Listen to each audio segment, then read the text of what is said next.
Fight fans, fight fans, fight fans.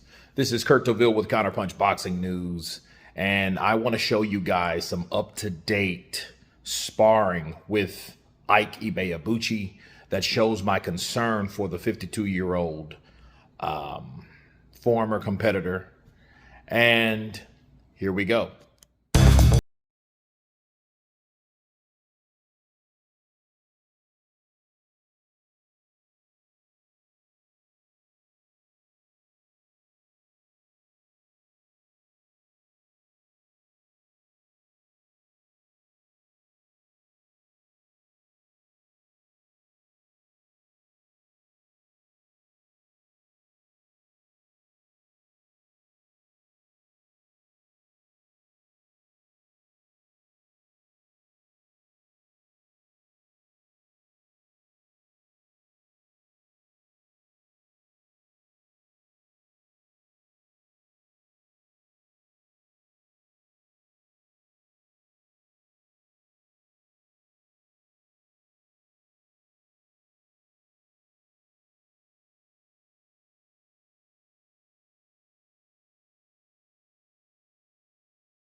Okay, so that was one round of sparring with Ike Ibeabuchi, and to me, it looked no different than when he sparred Ibeabuchi.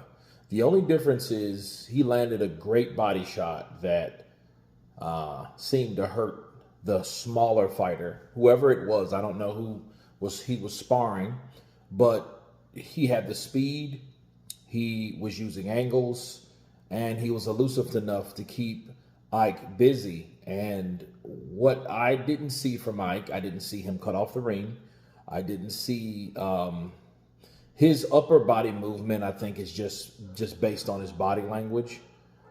Get your head off the center line. I really didn't see that much. I seen a lot of procrastination, and that just could have been from the lack of speed, just due to age. I mean, I've seen guys like Ike, and the power's there. It seems to be, but it's not a lot else. As far as durability, I mean, how much punishment do you want a 52-year-old man to take? You know what I mean? So he took a lot of shots, a lot of pot shots, a lot of shots where I think should have been avoided, but he ate those shots, and then he landed a good body punch.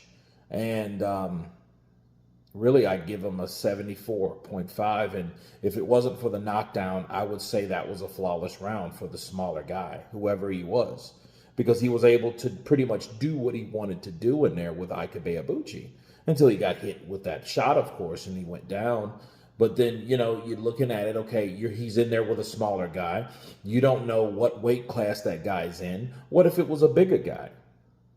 What if it was a guy that could punch a lot harder, like we've seen him in there with Ibeabuchi? But sure, they were using headgear and wearing the proper gear and all, but still, that's punishment taken in preparation to do something that much more dangerous. Get in the ring and put your life on the line. So, was I impressed? No, I wasn't. I would want him to work more. I would want him to do more, especially with a smaller guy that is capable of moving, So, I mean, I really wasn't impressed with that. In fact, there is some concern because, if you're just relying on one punch, but in return, you're taking a lot of body punishment or a lot of punches overall, I don't like that from Ike. I hope this is the beginning, but understand he's fighting on the 24th and the day is the 5th. So the question is, how many sparring sessions has he had? In preparation of this fight to come, which he vows to beat George Foreman's record, becoming the oldest heavyweight champion in the world. So we will see how he does with that. But no, I would give him a 74. Okay. I mean, it passes, but, other than that, I can't give him anything else. But you guys tell me what you think of this sparring footage of Ike Ibeabuchi in preparation of whatever fight he decides to fight on Christmas Eve. Of course, please subscribe. And you guys been Counterpunch. Peace.